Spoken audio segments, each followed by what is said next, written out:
Good evening. Thank you for coming on such a beautiful night to help support and make your city stronger. This is the 6th of the 12 scheduled listening sessions. Thank you, Council Member Henley, for being here tonight. I am Elise Dowdy, and I'm joined here by my colleague, Jane Dittmar.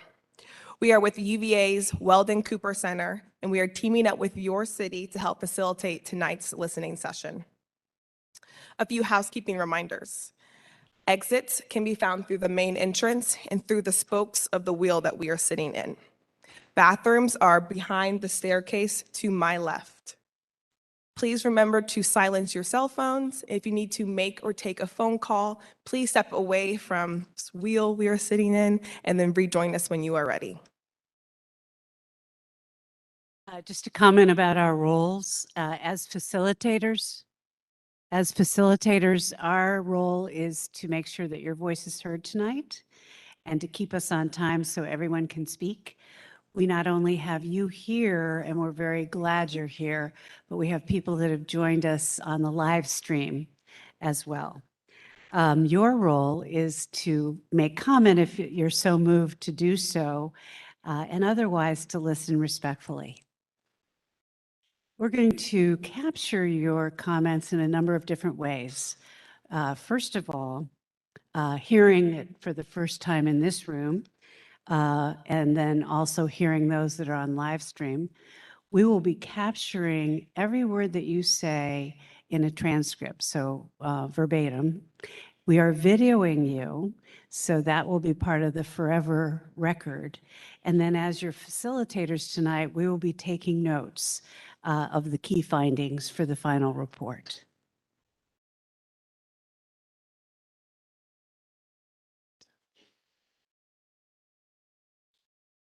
Now, what happens after this listening session? There will be a report written up of the key findings from each of the 12 listening sessions. There will be a survey mailed out at random, but if you do not receive the survey, you will be able to access it online. Now, if you do not make a comment tonight, but you wish to do so later, you have two ways to do that. You can go to the website speakupvb.com to share a comment there. Or if you prefer to make a phone call and leave a voicemail, you can do so at 855-925-2801.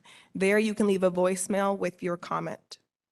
If for any reason you have a comment about another issue not related to tonight's election listening session, you can leave an email for letterjtorres, TORRES, @vbgov.com.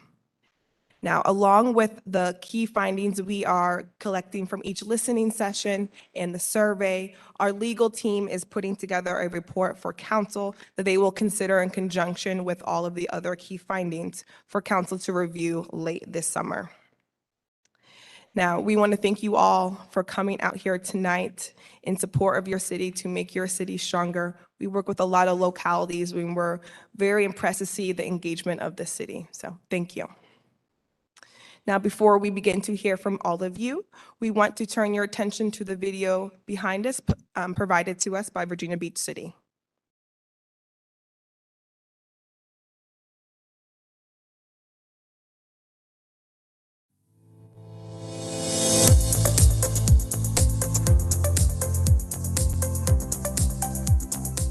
Prior to 2022, our local election system remained mostly unchanged since 1967. The city charter defined our local election system as having 11 members. 4 were chosen at large with no residency requirement, including the mayor, and 7 more were elected at large, but had to reside within one of the former districts. The charter also stated that school board members would be elected in the same manner as their city council counterparts. In November 2017, a lawsuit was filed against the city. The suit alleged that the at-large system violated the Federal Voting Rights Act by diluting the voting power of minorities. Specifically, the plaintiffs contended that the former voting system diluted the voting strength of a coalition of Black, Hispanic, and Asian minority groups. The city defended the lawsuit, contending that no single minority group was large and compact enough to constitute a majority within a single voting district.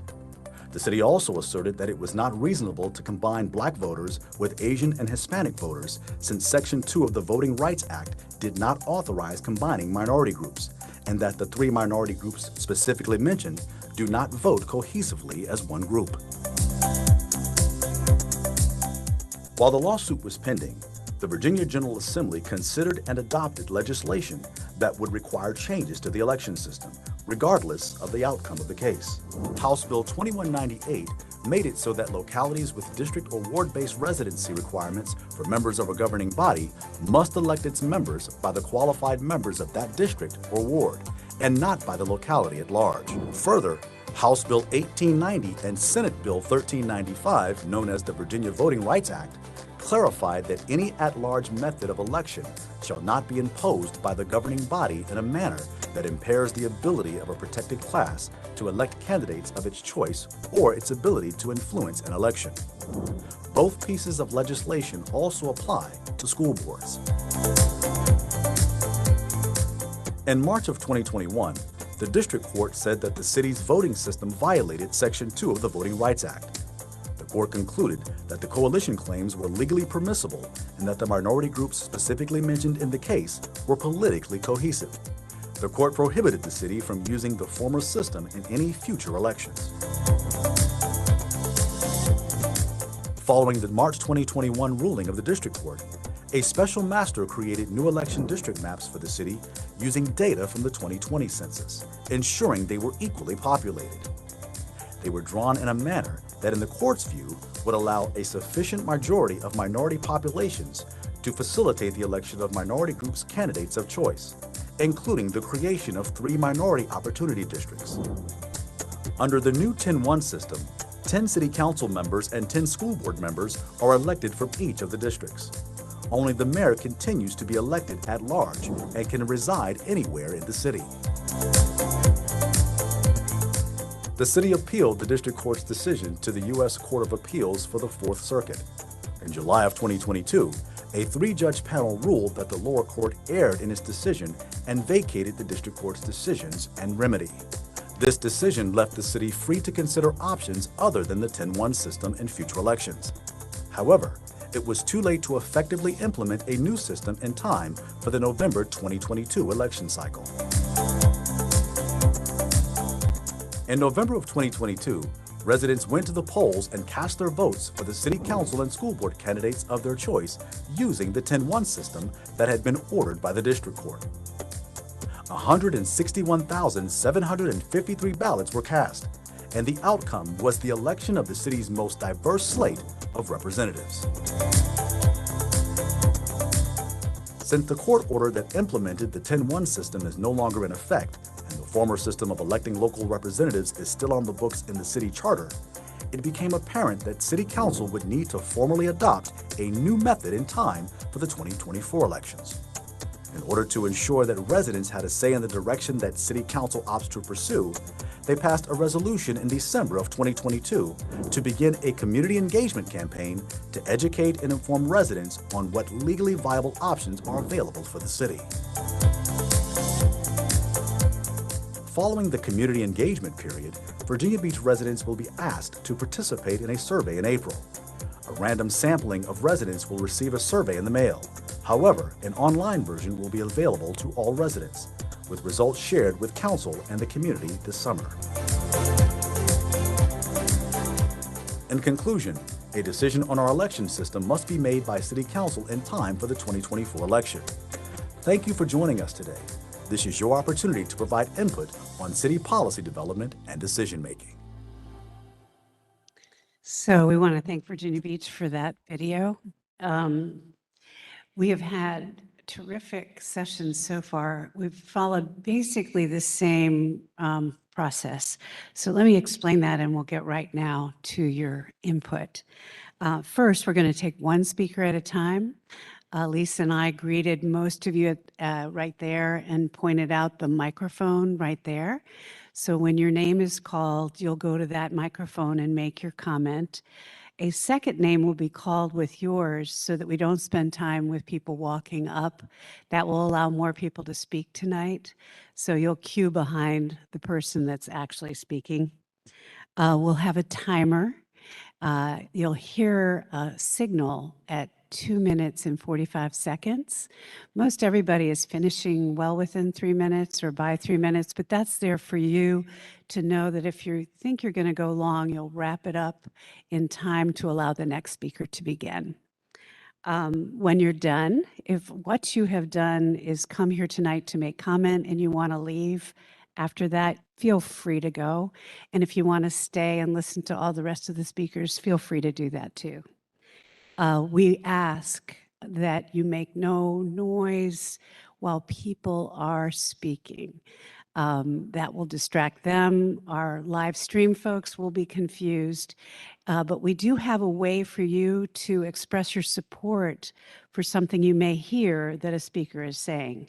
So if you will just raise your hand, we will take note of the emphasis of that comment in our report. And you can do that soundlessly, which means there will be no distraction.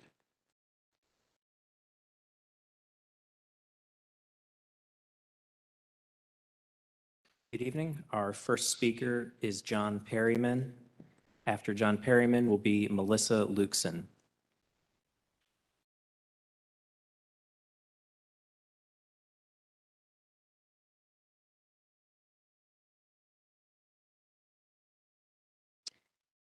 I want to thank the City Council, the University of Virginia Weldon and Cooper Center for Public Service.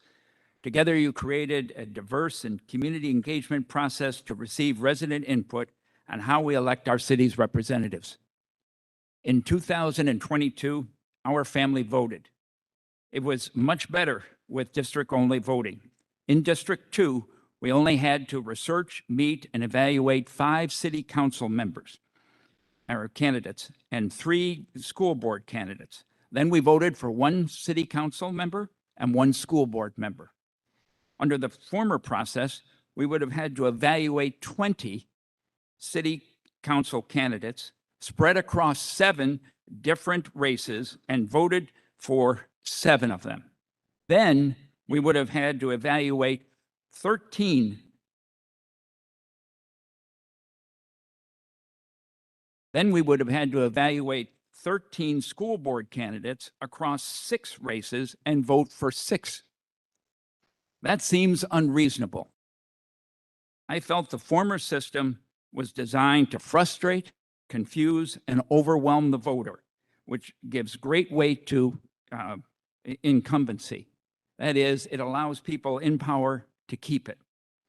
The 2002 process allowed district-only candidates to focus their time to meet people in their district, explain their campaign, and receive the interests of their district's voters, not spend their time and effort campaigning citywide. Our community group held a candidate night for city council and for school board, and all candidates gathered together. Under the former system, I doubt we would have been able to organize an efficient candidates night because we would have competed with candidate campaigns in all districts with elections. In the run-up to 2022 election, I heard about ideas or gimmicks like supersized at-large districts, proponents claiming that people elected in a district would be too narrowly focused on the district's interests. I consider that a red herring. Every democratically elected body must meet the interests of a majority of its elected members, or it can't succeed. That's called compromise. I encourage the City Council to retain the 2022 district-only candidate elections. It embraces fundamental tenets of democracy and freedom, which are sacred promises in our country's Declaration of Independence. Thank you. Thank you. Our current speaker is Melissa Lukeson. The next speaker is Mary Pace. Tonight, I want to talk about the important missing information in the video shared tonight. Almost 30 years ago, residents collected 28,000 signatures, forcing council to put a referendum on the ballot for voter input on changing to a more balanced direct system, and it passed.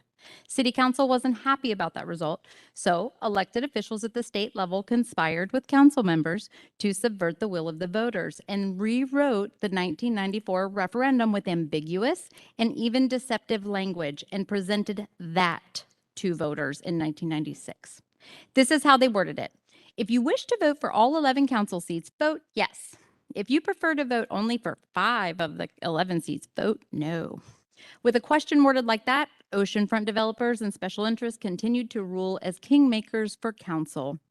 Anticipating heavy turnout in the 2020 general election, a former council member brought forth a resolution to have a referendum on district voting. By 2020, 62% of the current electorate had not weighed in on any voting system.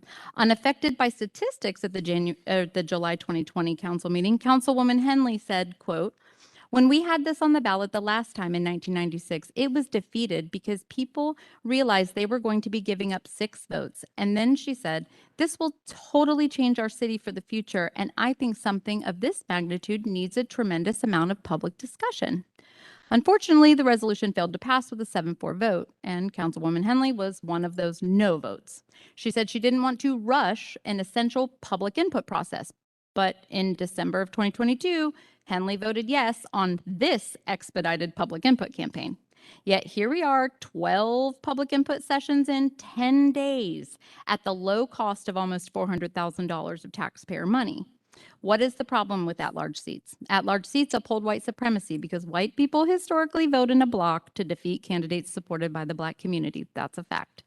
I find no irony, and neither should you, that council's rushing this process to get a referendum on the ballot when data shows lower voter participation during an off-year election like this one.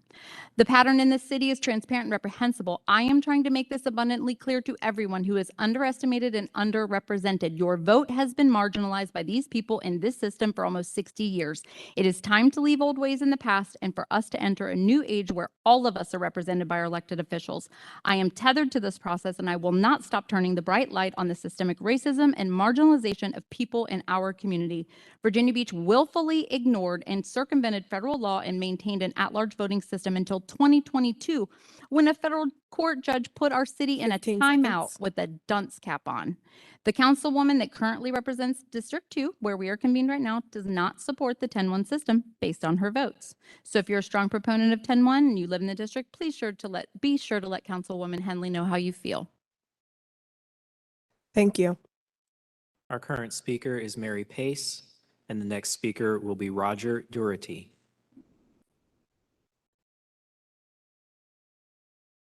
This is going to be rough following that. It's called She Made All the Points.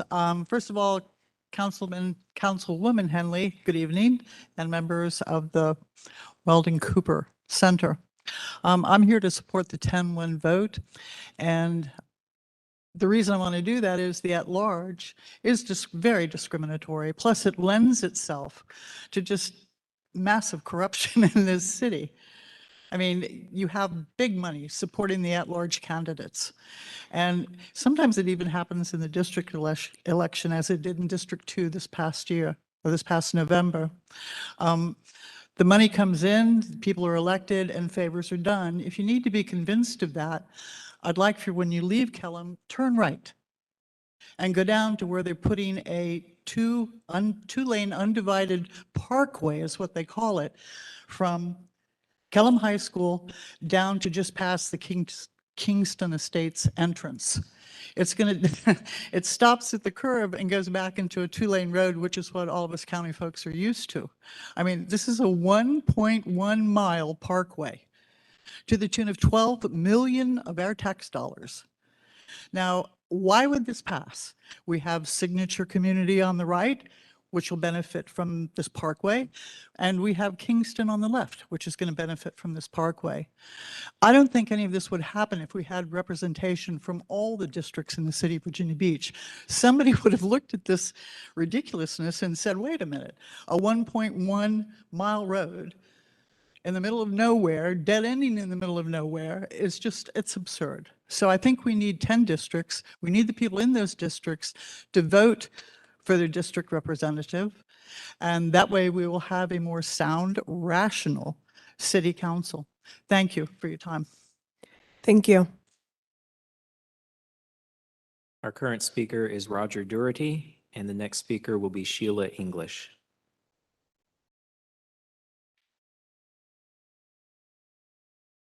All right, then our current speaker is Sheila English, and the next speaker is Dean Cummings.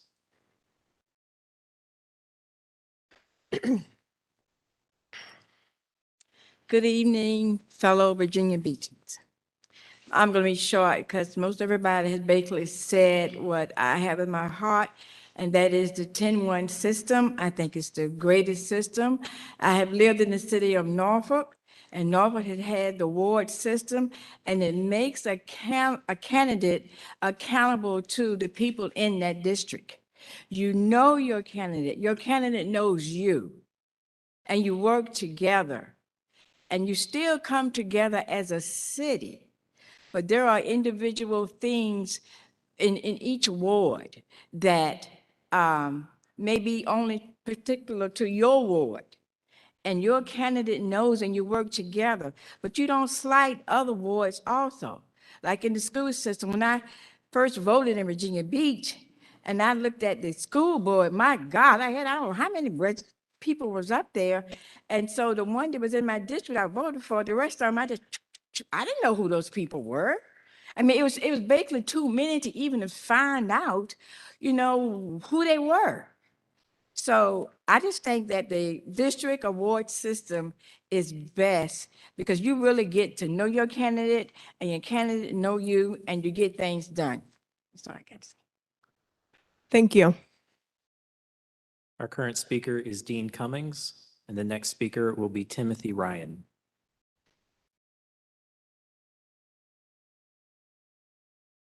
Good evening. Well, I noticed that the complaint with the old system was that Black population was underrepresented.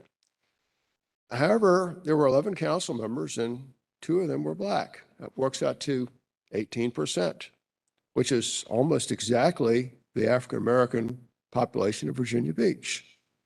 Had there been no Black members on city council, I would have said they had a better argument. But in reality, I think the old system was working and we should go back to it. Thank you. Thank you. Our current speaker is Timothy Ryan, and then the next speaker will be Raymond Chisnell.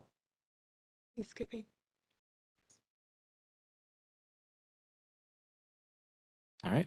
Current speaker is Raymond Chisnell, and then the next speaker will be Francis Rogers. Oh, my name is Ray. Thank you, everybody, for coming here and allowing us to go on. My opinion is that we should revert back to what we had previously, mainly because every city council person affects my money. When they start spending money, all of them vote to spend money, my money that I'm putting in. And I want to be able to elect those people that spend my money and make decisions on whether they're raising the rates on our cost of living for the fire department, for the police department, whether they're charging extra money for trash fees and water fees and so on. I want to be able to know that I can have an input for with each one of them, not just one of them. That gives me a wider range of being able to influence 11 people versus one person. That's just my thoughts on it. Thank you very much. Thank you. Our last registered speaker that I have is Francis Rogers. Pass.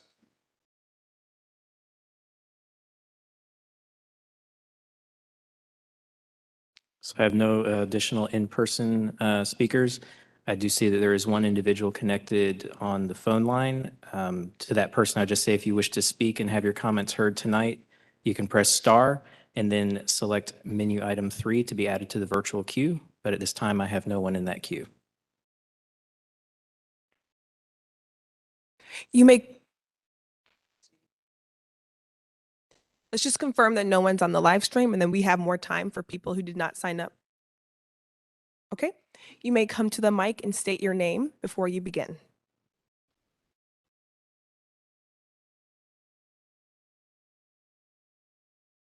Good evening, Jan Taylor. I did register earlier, so I hope it's on the books. Thank Okay. Good evening.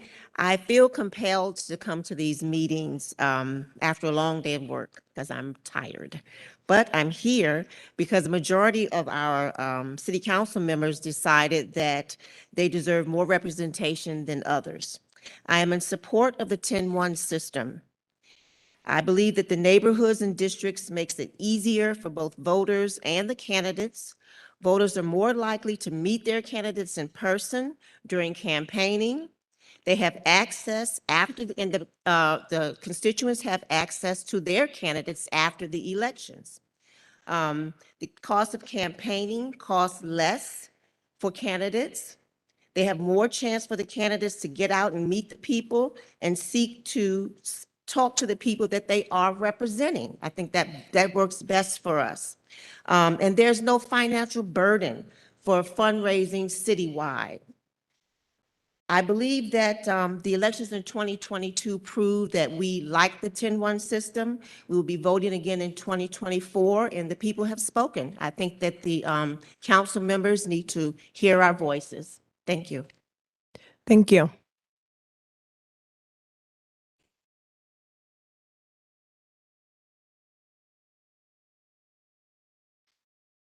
Good evening.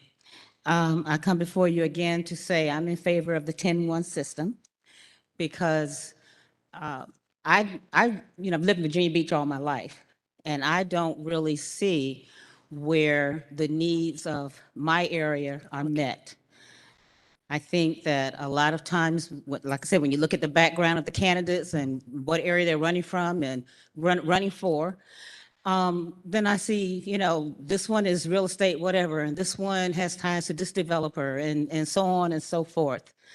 And so big money gets to decide who's going to be on city council. And they're not really running for me, they're running for whoever it is that's lining their pockets. So if we can give all of these millions of dollars to developers to do whatever at the oceanfront, but I grew up in an area where we couldn't even get our streets paved for the first time. Basically dirt roads just off of Virginia Beach Boulevard at London Bridge and Great Neck. And nobody cared about us. Nobody's there telling us that we're gonna do this for your area or do that for your area until a developer decides they like it, but you allow these neighborhoods to go down. No sidewalks, basically just a minimum of services. When I grew up, no city water. And then all of a sudden, some developer kind of likes our area and the prices of the homes have gone down. Now people are ready to swoop in and they're going to build all these gated communities. So they build a gated community and they wall it off. So when I take a walk through what was my neighborhood, then I come to a sign that says, residents only, because they've walled off the locals. So we really do need to have representative government, and I think the 10-1 does it. So when the city is spending money, they're spending all of our money. They're spending my money too, and I'm not getting a return on my investment. Okay, so if we have the 10-1 system, my local representative can no longer ignore me. They can't ignore me. I'm right there.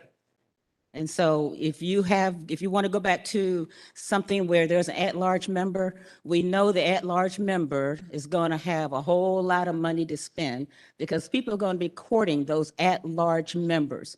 And that puts a thumb on the scale for them and not for me. So I don't see anything at all wrong with saying we're going to have equal representation.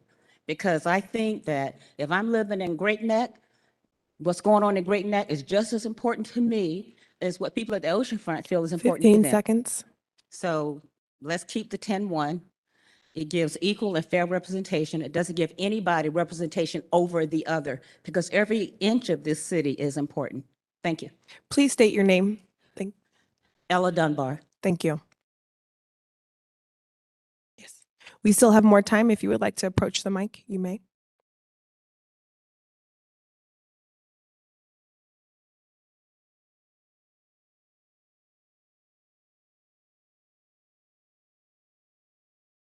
Good evening, folks. I'm Fred Urban.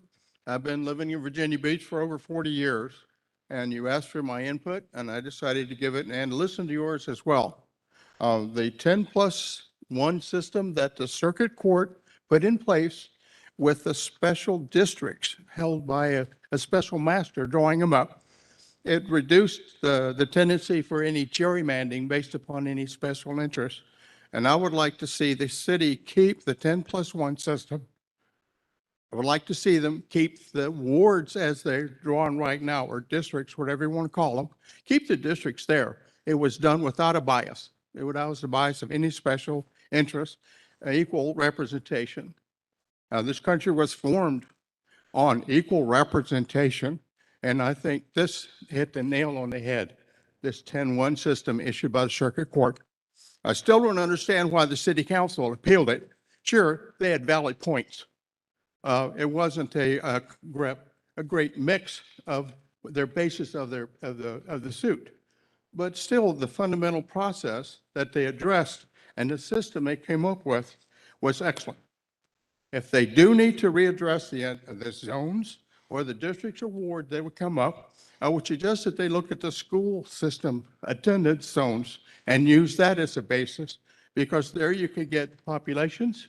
You could also get the mix of the cultures and the various neighborhoods. So the intent of the circuit court would still be there with the appropriate representation there. So please take note of the circuit court ruling and how it was applied in Virginia Beach. Now, Aaron Rouse made some comments lately that I wrote. He says, you know, we've got more people of color on the council recently than we had in a long, long time. Now, I didn't vote for Aaron Rouse. Football player is not real high on my list of qualifications, but he did have some good comments there. And I think that representation is important, and we need to keep what we got there. Now the survey is coming out. I would like to see the survey address specific components of what we're talking about. Make the survey to where we can answer a question and get the answer we want recommended, not the answer somebody wants to see. Now, the Rudy Loop was a good one. I did the Rudy Loop survey, and I'm seeing the results. I can't believe the amount of people that says Rudy Loop belongs to the city of Virginia Beach and the citizens of Virginia Beach. It doesn't belong to a businessman wanting to 15 develop a seconds. hotel. Doesn't want anything as far as a business down there. Leave it open. Leave it our free space at our beach. So I'd like to see the survey done in a manner that elicits the same response, but then also listen to it and take it into consideration. It's not, you ask for our opinion, please put some merit on what we think. Just don't do what a couple of people want to do. So the referendum that's should be based upon the results of these meetings or comments and the survey. That's what the referendum should be based on. And the wording of the referendum should also reflect what we're talking about right now, not the special wording to give someone a, let's say, a special interest, some foothold on getting the referendum passed in their words. So, Thank you. Your time is up. so I'd like to see that city council pay attention to what it does. You asked us. Thank you, sir. listen. Your time is up. Good, That's thank you. 3 minutes. Thank you.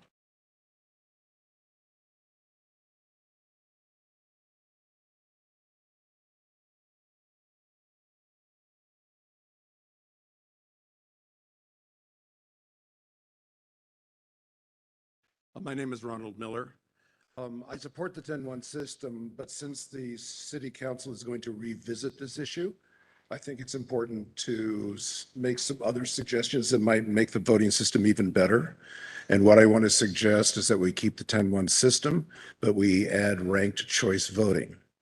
In a district like District 2, where there are 5 candidates, it's theoretically possible for the winning candidate to have just over 20% of the vote. And when you just have 20% of the vote, you can run very hard for a specific constituency, or you can raise a certain amount of money that gives you enough influence to publicize yourself and draw a small number of the votes. With the ranked choice system, there's a likelihood that the winning candidate will have at least 50% support from the voters who have voted for that person for first, second, or third place. So I just would urge the council to consider a ranked choice system and keep the 10-1 split. Thank you.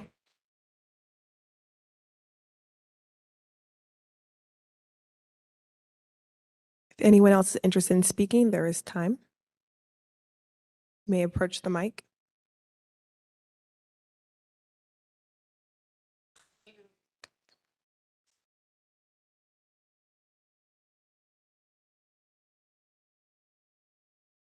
I'm back again.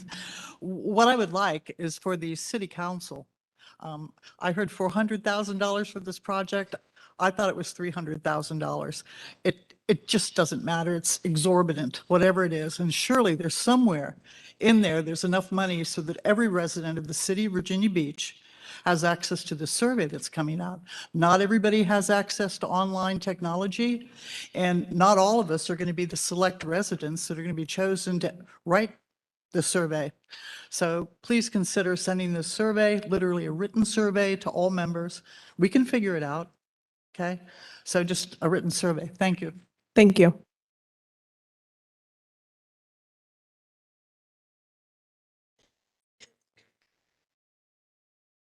Well, I didn't know I could talk about ranked choice voting, but yes, please mark me down for #1 fan. I actually work with Fair Vote Virginia with the Hampton Roads Ranked Choice Voting Board here that we just started maybe 6-8 months ago. So if you have questions about ranked choice voting, I'm happy to answer them for you, or go to Fair Vote Virginia. But I don't know, I don't recall if they touched on this, but just so everybody knows, in the workshop where we listened to the Walden Cooper presentation, that is where I learned that the survey is only going to go out to approximately 4,500 people. Please correct me if I'm wrong. Approximately 4,500 people.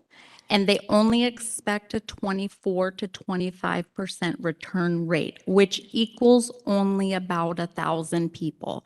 So if we didn't have these community input meetings, and even still, we're a community of 460,000 people, almost 460,000 people. And we're going to get 1,000 opinions on a survey, which is why these are so important. And also the survey will be available online. And so getting them to people, whether you support the system or not, it's still important that your voice is heard. And I just was upset about the amount of money we were spending to get a response of about 1,000 citizens. And so that is really what I wanted to touch on. And then also, Ms. Henley has been on council for a very, very long time. And I'm sure a lot of you in the room you can access Ms. Henley very easily, okay? Because many of you in this room probably have had a long time relationship with her because of her length on serving on council.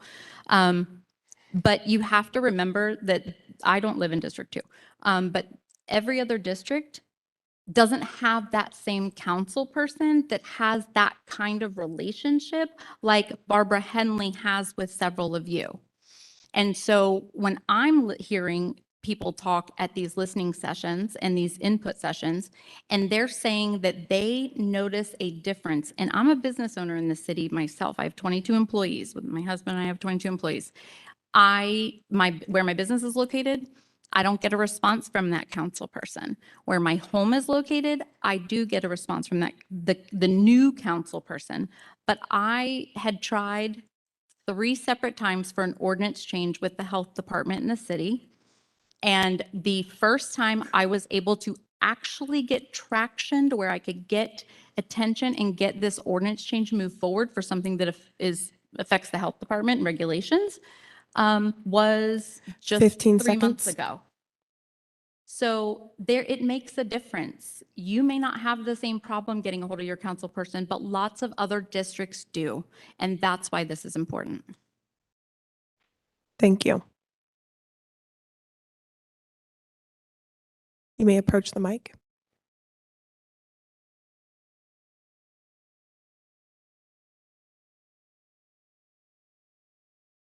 Evening, I'm Fran Lasky. We've heard a lot this evening about the 10-1 system. And I think what is being neglected at this point is knowing that there's something other than a 10-1 system that is perhaps going to satisfy more people than just a small group. Right? While it's important that everyone be considered in terms of where they live and how they vote, I don't think that all women vote the same way. I don't think that individuals who are of any religious sect all vote the same way. And I don't know if we can say that all minorities vote the same way. And that's unfortunate, but maybe it's not. A 10-1 system says, if I'm a council person and I want something done in my district, I've got to find 5 other people to go along with me. You know what that means? That means, in essence, that somebody's going to bargain with me and say, well, hey, friend, even though this isn't important to you, it's important to me. So what are you going to give me? And it's going to turn out that way. What are you going to give me? What's the balance? There could be a balance, because balance could be that you do have a number of districts, let's say 7, where you have the individuals who reside in those 7 districts only voting for a single candidate. We need 11 people on council. Let's leave the mayor out. He's a tie-breaking vote in reality. So now you have 3 more council people who can be elected at large. They kind of provide a balance, in my estimation, and that's just my opinion, because they are responsible to everyone. And I think we need that. I want to know that if I sincerely want something for my district, that I can reach out to 3 other people, 3 other council persons who are going to either say to me, okay, Fran, we go with you or we don't. 15 seconds. So we can't only say the only choice we have is a 10-1 system. Thank you for being polite and listening. Thank you.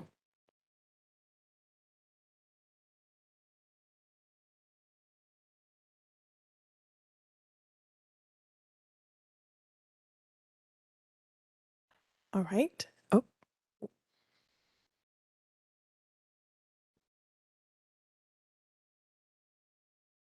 Ella Dunbar again. Can I just say also that even though we have the 10 districts, which I'm in favor of, that you cannot assume that what District 1 wants won't also be what District 2 wants, District 3 wants. And just because something is good for my district doesn't mean that someone from another district might find that that is really good for them. They need that. It's good for the city of Virginia Beach, because everybody should have the opportunity to thrive and prosper.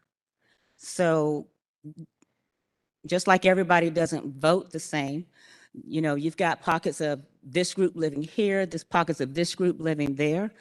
Well, maybe they're all living in that same area. Maybe they're all of like mind. They're not, you know, necessarily going to vote like they're a monolith. So I do believe that there will have to be a spirit of compromise sometimes. Everybody doesn't always get what they want. We can't sit here and behave like we're spoiled brats. So we didn't get this, so I'm going to take my ball and go home.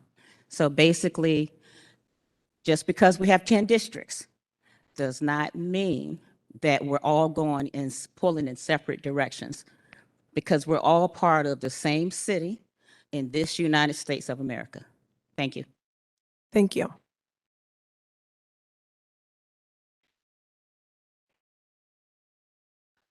All right. Thank you all for coming out. Oop, one more.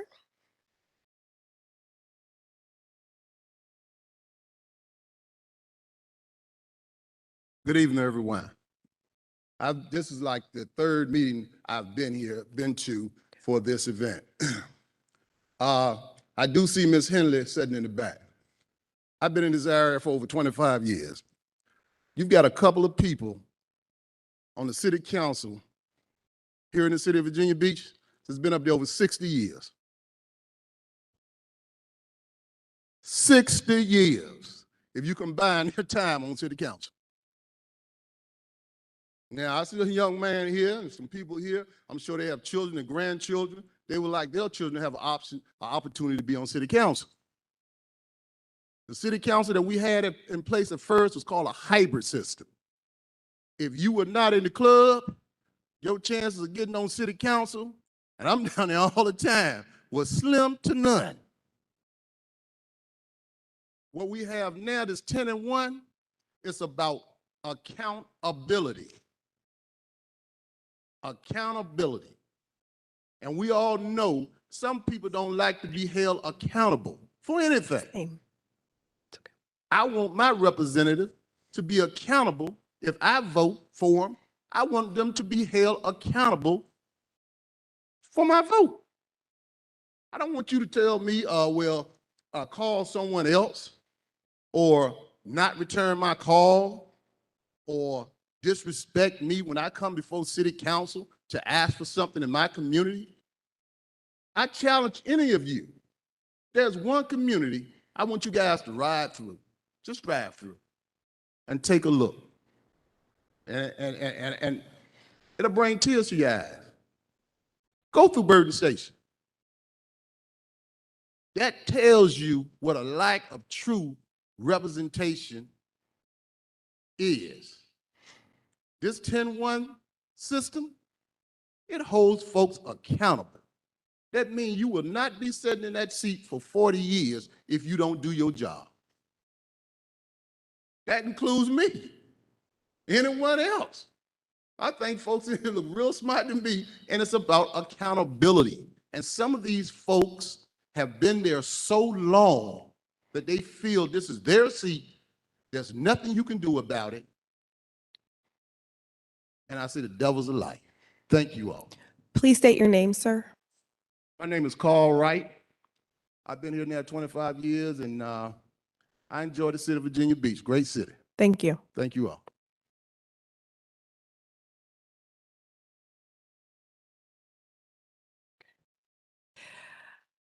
Thank you all for coming out tonight. Remember that there are multiple ways that all of these key findings will be shared with council and with you all through the listening sessions, the survey, and emails sent out. We want to thank you all for coming tonight and continue to spread the word to your neighbors and friends to come to our final 5 listening sessions. Please drive safe and have a good night.